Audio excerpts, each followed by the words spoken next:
अब देखिए बच्चों, क्वेश्चन नंबर 111 देखेंगे। इसमें बेसिकली एक एल्कीन दिया हुआ है, साइक्लोपेंटीन है, और ये मेटाक्लोरोपर बेंजोइक एसिड है, MCPBA, और फॉलोड बाय हाइड्रोलाइसिस है। आपको पता है बच्चों इसमें क्या होता है, जब हम 2 स्टेप में रिएक्शन है तो पहले स्टेप में बेसिकली क्या होगा, पहले स्टेप में बच्चों इपॉक्साइड का निर्माण हो जाता है। इस प्रकार से 3 मेंबर का एक साइक्लिक ईथर बनेगा, ठीक है ना, और यहाँ पर बच्चों मिथाइल लग जाएगा। उसके बाद सेकेंड स्टेप में क्या होगा, H2O का अटैक होगा। H2O देखिए एक वीक न्यूक्लियोफाइल है और ये हमेशा क्राउडेड कार्बन पर ही अटैक करता है, तो यहाँ पर भी अटैक कर सकता है, यहाँ भी कर सकता है, बट ये जुड़ेगा यहाँ पर। और सबसे इम्पोर्टेंट बात यह है कि यहाँ पर अटैक होगा बच्चों एंटी अटैक का मतलब यह है, जैसे देखिए समझने वाली बात है यहाँ पर, कि जैसे देखिए यहाँ पर इस कार्बन में 2 बॉन्ड है, ऑलरेडी आपको दिख रहा है 2 बॉन्ड। तो ये जो रिंग बना हुआ है ना, देखिए रिंग जो है ना, देखिए साइक्लाइजेशन जब भी होगा तो हमेशा एक ही तरफ से होगा, वरना सिन एडिशन होता है इसमें। मतलब जब भी साइक्लिक रिंग बनेगा तो या तो दोनों वेज पर बनेंगे या फिर दोनों डैश पर बनेंगे। तो जैसे मैं ये कहना चाहता हूँ कि अगर मान लेते हैं कुछ देर के लिए कि ये प्लेन के नीचे से इस प्रकार से रिंग बने होंगे, ठीक है ना, तो ऑब्वियस सी बात है ये कहाँ पर होगा, ये कहाँ पर होगा बच्चों, वेज पर, ठीक। अब एंटी अटैक का मतलब क्या है, एंटी अटैक का मतलब यह है कि H2O जो है ना वो वैसे अटैक करेगा जिधर जिधर भी रिंग होगा, जैसे रिंग डैश पर है, ये जो रिंग है इधर वाला रिंग ये डैश पर है, तो ये H2O का अटैक प्लेन के ऊपर से होगा और ये टूट जाएगा। और उस ये जो है आपको पानी दे देना 1 बोतल गरम। हाँ। अब यहाँ पर क्या होगा, H2O का अटैक हो जाएगा, ये बॉन्ड टूट जाएगा, तो H2O वेज पर चला जाएगा। जैसे H2O वेज पर गया तो ऑटोमेटिक ये मिथाइल डैश पर चला जाएगा, एक तो ये होगा। दूसरा ये जो बॉन्ड टूटा ये तो ऑलरेडी इधर से तो टूट ही गया ना, तो इधर से टूटा तो ये डैश पर O- चला जाएगा, जो कि H+ लेकर के OH में कन्वर्ट हो जाएगा। तो ये कुल मिलाकर बात है इस रिएक्शन में। और देखिए इतना करने की ज़रूरत नहीं थी, मैं आपको एक शॉर्ट ट्रिक बताता हूँ, उससे भी आप प्रोडक्ट बना सकते हो। पर एसिड का एल्कीन के साथ जब भी रिएक्शन होता है तो 2 प्रकार का होता है, एक केवल पर एसिड के साथ और एक पर एसिड फॉलोड बाय हाइड्रोलाइसिस। जब पर एसिड फॉलोड बाय हाइड्रोलाइसिस दिया हुआ हो तो बेसिकली विसिनल डाइऑल का निर्माण होता है ना, बाय एंटी एडिशन। क्या होता है बच्चों, बाय एंटी एडिशन कॉन्सेप्ट से विसिनल डाइऑल का निर्माण होता है। तो इसका मतलब यह हो गया कि इन दोनों कार्बन पर, डबल बॉन्ड के दोनों कार्बन पर OH ग्रुप लगेंगे, डबल बॉन्ड के दोनों कार्बन पर OH ग्रुप लगेंगे, लेकिन एंटी एडिशन होगा। तो सबसे पहले आप वो कीजिए जो आपको करना है। बोले तो आपको OH जोड़ना है एंटी एडिशन के हिसाब से, तो पहले आप जोड़ लीजिए।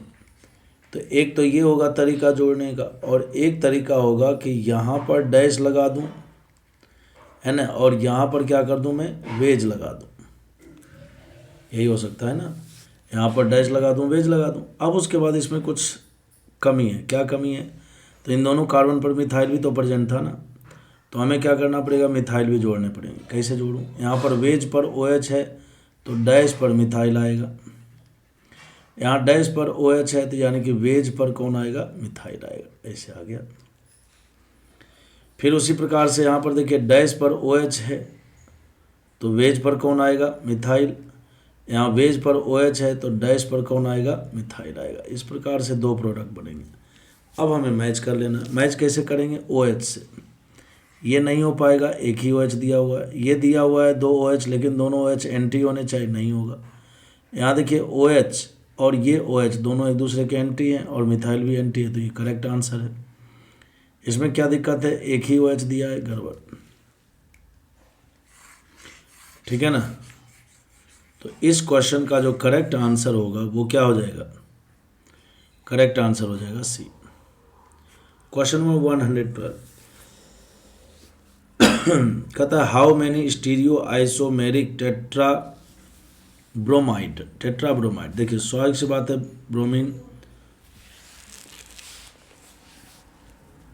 ब्रोमिनेशन करेंगे, ब्रोमीन के साथ एल्कीन का रिएक्शन करेंगे तो क्या होगा, डबल बॉन्ड के दोनों कार्बन पर एक एक ब्रोमीन जुड़ जाएगा। जोड़ दीजिए, यहाँ पर भी एक ब्रोमीन जुड़ गया और यहाँ भी एक ब्रोमीन जुड़ गया, इस प्रकार से।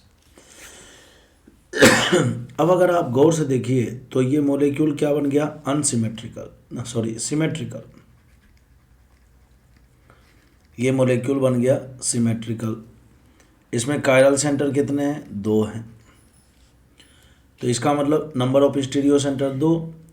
तो आपने पढ़ा होगा नंबर ऑफ स्टीरियो आइसोमर का फॉर्मूला सिमेट्रिकल वाले में क्या होता है, सिमेट्रिकल वाले में स्टीरियो आइसोमर का फॉर्मूला होता है 2 to the power n - 1 plus 2 to the power n/2 - 1 होता है। तो जैसे इसमें आप रखोगे तो ये 2/2 - 1 फाइनली हो जाएगा 2 + 2 to the power 0 3 हो जाएगा। ठीक है ना, तो करेक्ट आंसर हो जाएगा बी। अब क्वेश्चन नंबर 113 कहता है हाउ मेनी स्टीरियो आइसोमेरिक पेंटाब्रोमाइड।